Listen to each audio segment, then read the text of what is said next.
Alright guys, hello. My name is Gogalian, and today I'm going to be starting a randomized run of Pokemon Emerald. And so, this is going to be basically Pokemon Emerald like you remember it, except all trainers have random Pokemon. I start with random Pokemon, but normal game mechanics are basically still intact. They still learn the same moves, they still get the same nature, same abilities. It's just you're not going to get your standard starters, you're not going to be fighting the Elite Four who have the same Pokemon. It's all going to be random, so it's going to be fun. Let's go ahead and get started. While we go through this intro, I'm going to start explaining kind of what I've done to the ROM so that you understand what's going to be happening. Some major changes are starters are not just replaced with any random Pokemon. They're replaced with a Pokemon that has 2 evolutions, similar to how starters do. A Trico goes to Grovyle, then Sceptile, except now instead of a Trico I could get like a Caterpie going to Metapod and Butterfree. So that way I'm not starting off with like a Moltres or something crazy off the bat. I start off with an actual starter. My rival gets a starter as well based on which one I don't pick.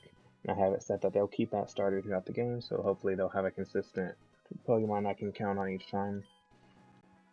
What else have I done? I've also made impossible evolutions obtainable. So when you're playing on a ROM, you can't go ahead and use like an Alakazam, because if you get an Abra and Kadabra, there's no way to trade it to get an Alakazam.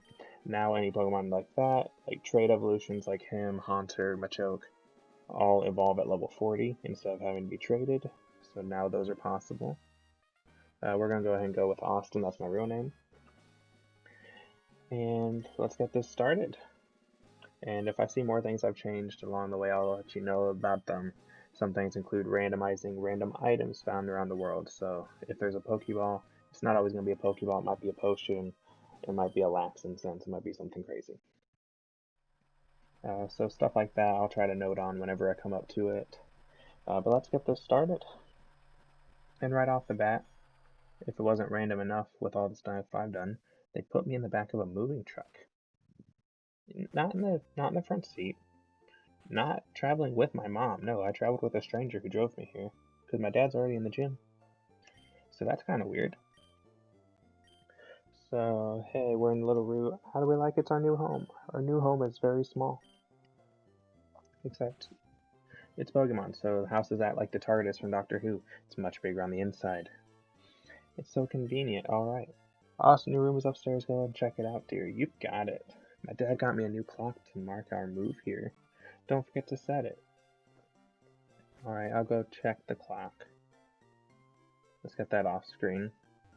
You can tell, it's my first time recording, I'm not really used to it. Better set the clock and start it.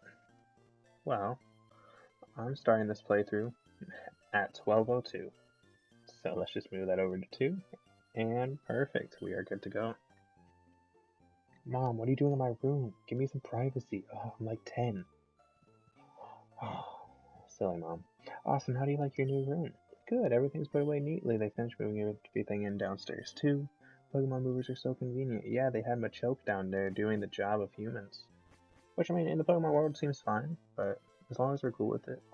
Not every Pokemon needs to be battling. Some Pokemon are helping us with our real world problems. Some Pokemon are just out in the wild living their lives like animals, so. It's always been a weird dichotomy that Pokemon puts itself in. Like, how much do you involve them in our world before it becomes abuse? How far can they go before PETA is really like, hey, you gotta not do this anymore?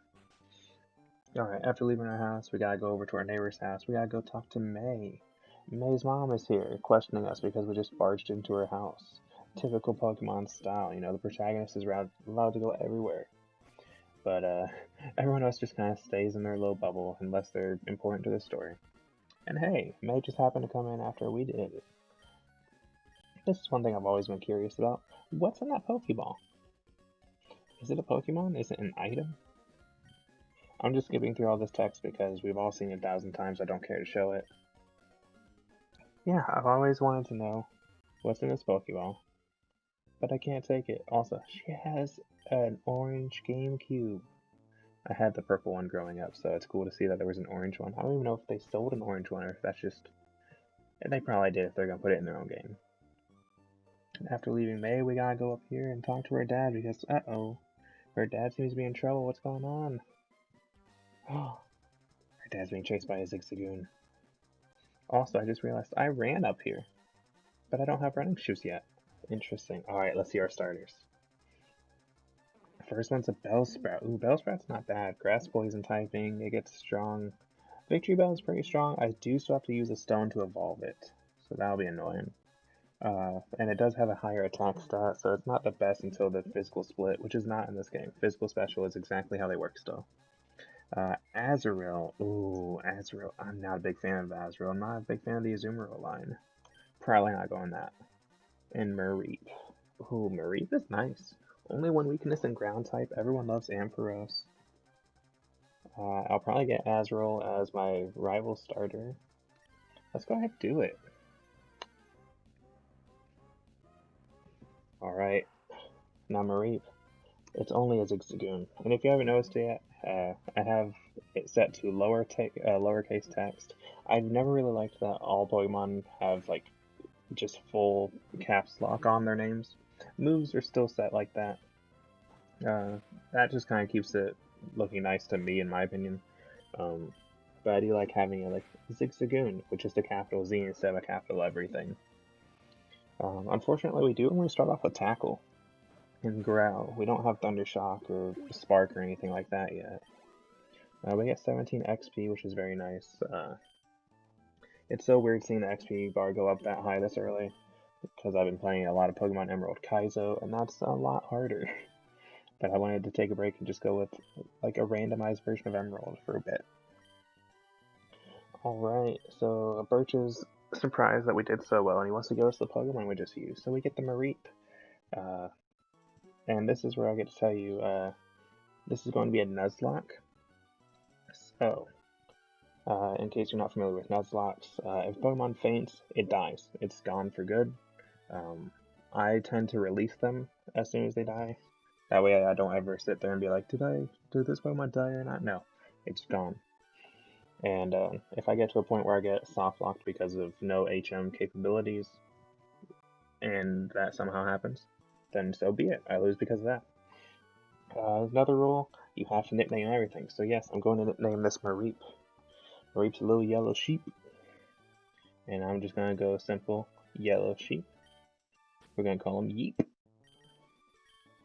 And you know what? It's going to be Yeep. There we go, Yeep. Third rule is that you only get one encounter per route. So like, the first Pokemon you see in each route, that's the Pokemon you have to capture. If you do not capture it, you lose that encounter, that route. You can't get anything from that route. So I don't count the starter as an encounter, because we did get it on that first route. I don't count it as an encounter for that route, because technically it's given to me by him here. So I'll count it for Little Root. So, alright, we got our Mareep. Those are the general rules. This round's just going to be a casual Nuzlocke. I'm not going to be playing with advanced rules that you might see other people play with. But yeah, so I play Nuzlocke a tiny bit differently. Some people play this way, some people don't. If a Pokemon faints, it dies. That's how it normally goes. But people don't normally start their Nuzlocke rules until after they get their Pokeballs. I try to start as many as I can as fast as I can. So like, I don't have Pokeballs yet, so this is not my first encounter yet. However, if this Swablu takes out my Mareep and it's dead, reset the run. It's over. My Pokemon can die as soon as I get them. However, I don't start getting encounter rules until I get Pokeballs. And that's not going to happen until I go up and beat May. So let's just beat this Swablu up. Swablu is not a bad encounter on Route 1. If you can keep it, training up to an Altaria, that'd be really cool. I've never used an Altaria in any game, so that'd be awesome. I thought it becomes, what, Dragon Flying? Yeah, the infamous Altaria from the Flying Gym Leader in this game. I don't remember her name. We'll figure it out when we get there. But an Altaria would be cool. Not a bad combo with a Ampharos if I can keep this Mareep alive long enough. So that'd be cool. Let's just go ahead and get a quick heal off. If I remember right, she will have that Azurill. That should be a cakewalk to beat. If not, then she'll have Bellsprout, and that shouldn't be too bad. But I'm gonna talk to this lady in case you didn't know if you talked to her. Or him, I'm not sure. It looks like a her though. She'll show you the Pokemon as a little tutorial, and she'll give you a free potion. And that's nice. I'll probably go back and pick up the potion for my PC as well. Every time you start a playthrough in this game, you get a potion in the PC, so that's nice. But yeah, we're just gonna go out Route 103. Okay, so let's see what kind of stuff we could get here. There's Trico up here. I could actually come back and get a real Gen 3 starter. Alright, we're just gonna run from it. I want to keep my health up for this fight, just in case. I am level 6, so I do get the benefit of a level up on her. But a Trico would not be bad. It's just going to be hard to catch. Starters have low catch rates, typically because you're never going to find them in the wild. They're just given to you, so why would they have a high one? Alright, first battle with May. Let's see how it goes. Schoolboy Lawrence. That's another thing I changed. All class names, trainer class names, and trainer names are randomized. So instead of like Trainer May, it's Schoolboy Lawrence. That'll be fun to see. Sometimes you'll fight the champion on Route 1, and that's very funny to watch. Second thing, notice how her Azrael is actually level 6 instead of level 5. That's because I've decided to make this run a little bit harder. I'm not going full advanced rules. I decided to bump up one setting in the randomizer, and that is every trainer's Pokemon are increased in level by 20%. So that means early on it's not going to be too bad. This Azrael's level 6 instead of level 5. However, when you get to the Elite 4, if they're going to have a level 40 Pokemon, it's going to be a level 48. If they have a level 50, it's going to be level 60. So that means the game will incrementally get harder the further I go. But for now, it shouldn't be too bad. And also, yeah, this Azrael can't even hit me. I don't think it even starts with an offensive move. Another reason I did not pick it. Azrael sucks. I don't care for Azumarill before later generations came out. Physical Special Split really helped it. Huge power, play roughs and stuff are awesome on it. Back here it's just a water type and it's not good. The only thing that it's going for is Meryl is kind of cute. But Meryl is like a Pikachu clone, so it's supposed to be. Alright, so we beat May. She's got that level 6 Azrael, so if the randomizer does keep up with it, she will have a Meryl later and a Azumarill as her final starter. Oh wait, she didn't even hurt me. Why would I go to the PC? Alright, we're coming on down. Let's go ahead and follow her down. I always liked how Pokemon games did that. It's like, you don't get to follow her until she's off screen, so they don't have to worry about her actually moving through the route. They just kind of teleport her where she needs to be. Kind of just hidden game mechanics. Or, not mechanics, but game design. Alright, Professor Birch, I beat your daughter up. She had a stupid Pokemon that you gave her. And now I get the Pokédex. I do have the National Dex set up instantly, so if we catch a Pokemon, you can always see its Pokédex entry. It's not just going to be question marks. That has no effect on gameplay. I just like being able to see it. Pokédex entries are usually pretty cool. One of the few things no one ever really thinks of is just go through the Pokédex and read about the Pokemon you're catching. Sometimes you find some very interesting stuff. You'll be able to find YouTube videos all over the place about like crazy Pokédex entries or creepy ones for ghost types. It's insane. Alright, our mom stops us here. If you want to read through it, you can pause video anytime I'm going too fast and read through it. But again, I'm assuming most of us have seen this 1,000 times, so I'm not going to stop and read everything. But here she's giving us the running shoes. Finally, I can hold down the B button to start running. Yeah, so those are nice. I'm just going to be running around everywhere now until I get a bike. I also have it set, so now I can run instead of just walking. And if it set itself right as well, yes, I can run indoors. Normally you can't do this on older games, but the randomizer lets you do that. So now I can run indoors as well. It just helps. It's a quality of life change. Other changes, I have text going as fast as it can, so if I set this, it shouldn't matter too much. I'm going to have the battle set on. I like to be able to see the moves. I am going to change this from shift to set. What that means is that if I faint an enemy's Pokemon, when they send out a new one, it's not going to give me an option to switch before they send it out. It's not going to give me that precursory knowledge of like, hey, they're about to send in a Geodude, would you like to switch? Because no, I wouldn't be able to know what she's going to send next. So it's going to make the game that much harder. I just have to react on the fly what they send out. I'm not going to get any sort of warning, any sort of chance to switch in. Makes the game a little bit harder. None of this matters. Let's go ahead and get a nice frame up. I do like that they have the Gen 2 style, but it's a little intrusive on a Gen 3 game. So let's go ahead. What would we like? Actually, ooh. You know what? Let's go with the frosty, snowy one. Type 11, you got it. Oh, that looks nice. Alright. So here's where the run begins. I have Pokeballs. Alright, so let's see what our first encounter is going to be as we just run up. Alright, nothing so far. Alright, let's see what we're going to get. We do get that Swablu. Oh, that's very nice. Alright, cool. Let's see if we can catch a Swablu. Unfortunately, I have nothing to paralyze it with. I was hoping to get Thunder Wave. If it does hit me, I can static it, though. So if I can see what moves it has and it can hit me, I might just sit here and growl it until it decides to peck me enough and get paralyzed. So let's go ahead and drop it down in health. It does have peck, perfect. Alright, so I'm just going to tackle, get it decently down. And here I'm just going to start growling until it pecks me enough to get paralyzed with static. I think that'll just help increase catch rate. I could probably catch it now, but I'm going to try to play this smartly. I tend to rush through Nuzlocks, and that tends to get my Pokemon killed and have me kill encounters. So I'm going to try to play this smart, worry about crits, worry about fainting my encounters. I'm just trying to play this smartly, especially with the level increase by 20%. This could go wrong very fast. However, this Swablu just wants to keep growling me. That's annoying. One thing I do like that I'm seeing right now is that, oh, there we go, we got the paralysis, perfect. It is a male Swablu, and I have a female Mareep. That's going to help in case any random trainer has Attract. I can just switch between the two based on gender, so long as the typing doesn't really screw me over. If it's a Geodude using Attract, I'm probably not going to switch out to Mareep. Alright, Swablu, what are we going to name you? You're a little cotton bird. So, you know what? I think I have room for this. I don't. Oh, I wanted to name it Cotton Candy. You know what? Fine.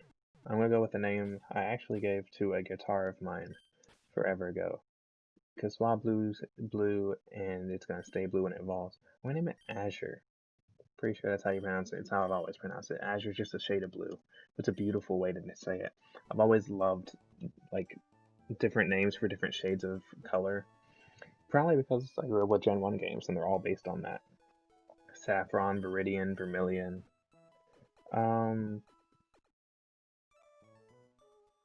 Her text is actually going way too fast now that I set this from medium to fast. Let's go ahead and fix that. Alright, now she's back to normal. I thought the game was freaking out because there's no text. Alright, so let's go ahead. We got our encounter here. We have Azure, level 3. You should just have normal abilities and stuff. Yes, Natural Cure. I didn't change any of this. All Pokemon will have the same natures, abilities, movesets, so I don't have to worry about that. Oh, also, while we're here, I mentioned it earlier, but I'm going to go ahead and do it so I don't forget. Let's go ahead and get that potion out of our PC. Now, like I said, this is going to be a typical Nuzlocke, following those 3 normal Nuzlocke rules. I sometimes play with advanced rules, such as not overleveling trainers and gym leaders, not using items in battle. I'm not going to be doing that. If I feel like I want to use an item, I'm going to use an item. I'm not going to try to massively grind to out-train like gym leaders. I'm not going to go into a level 40 gym with level 50 Pokemon if I can stop it. So I'm not going to try to use grinding as a way to, or over-leveling as a way to beat a gym. I'll try to beat it with strategy. But with that being said, let's figure out what encounter is for Route 103.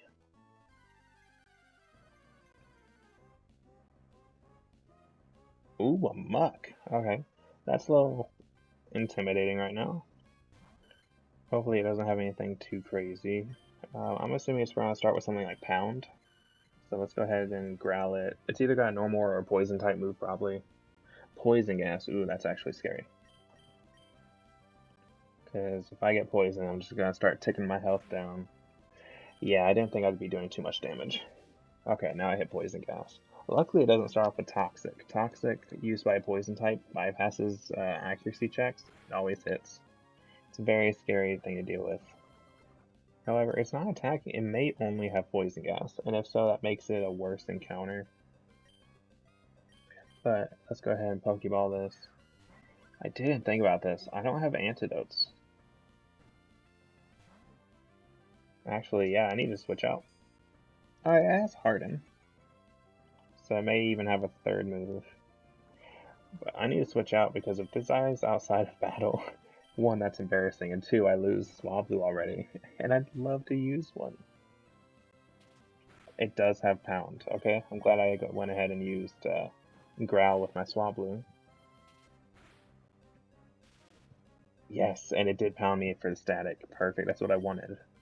Let's go ahead and throw a ball at it. Hopefully I can catch it with these next few. But after this, I gotta go down and heal this Swablu before it dies.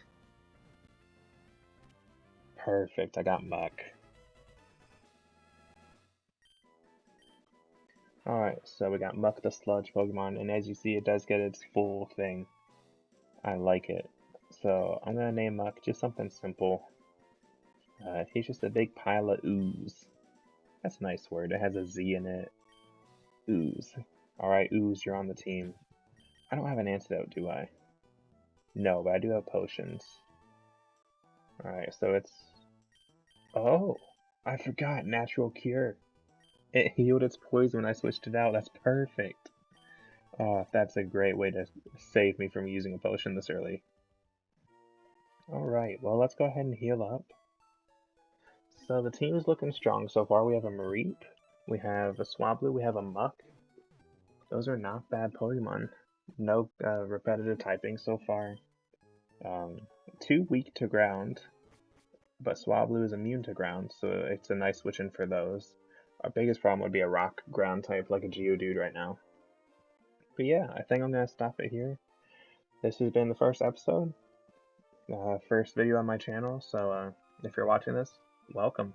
I'm glad to have you. And if you feel like you enjoyed it, hit subscribe, hit like, hit comment, share a comment saying what you liked, what you disliked, something I'm doing wrong, something I'm doing right. You know, anything you want to, or just leave a comment saying whatever. It's good for the YouTube algorithm. Alright, so take it easy, guys. Have a great day. And I'll see you next time.